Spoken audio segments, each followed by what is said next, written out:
Should you give up on your coastal retirement dream? The financial repercussions of owning a home in an extreme weather area makes us vulnerable due to climate change's impact on our finances.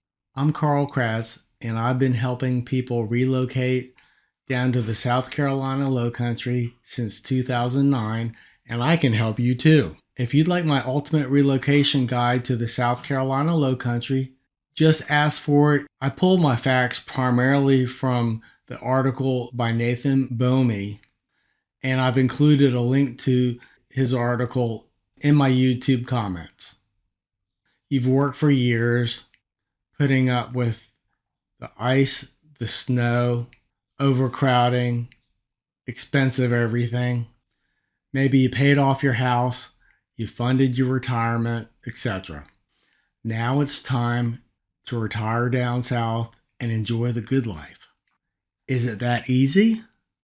Whether you believe global warming is man-made or a natural phenomenon, it's harder to admit that it's not real now. The nation is already experiencing over $30 billion a year in flood-related damages. It's estimated that 26% of the entire United States is going to be affected by climate change related to the risk of flooding by 2050.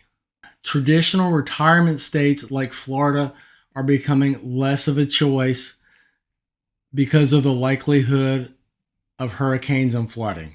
Insurance prices are skyrocketing due to record claims. Insurance providers like Allstate and State Farm have stopped writing policies in Florida. The Insurance Information Institute estimates that in the next few years, the yearly premium for an average home in Florida is going to be $10,000 a year. Record heat in Arizona has been driving electric bills to historic highs. The Environmental Defense Fund estimates that the increase in electric bills could go up $2,200 a year in the next 20 years. California is dealing with water shortages and forest fires, all with soaring prices. Now a rare downgraded tropical storm has hit California and a 5.5 earthquake at the same time. Fortunately, injuries and damage were minimal. Climate change is also affecting our ability to grow crops, which could lead to additional inflationary pressures due to food scarcity.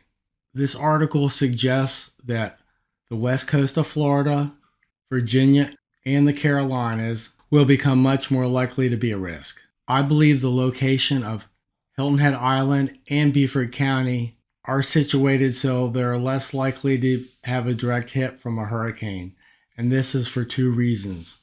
One, the Gulf Stream is between 80 and 100 miles off the coast, and we're also in an area called Heaven's Nook, which is kind of tucked away.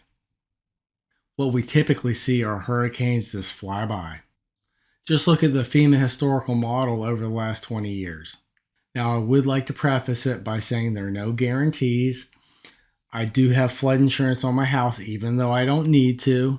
When county officials tell us to leave, we leave. I've been here since 1996, and I've never had any property damage. Bottom line, some experts are saying that the value of real estate is not taking into account the effect of climate change and that it's overvalued. Ultimately, you need to decide what you're comfortable with doing.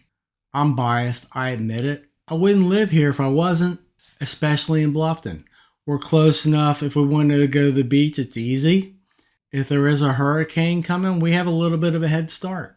If you have any more questions, just ask me. I'll tell you what I really think. And call me.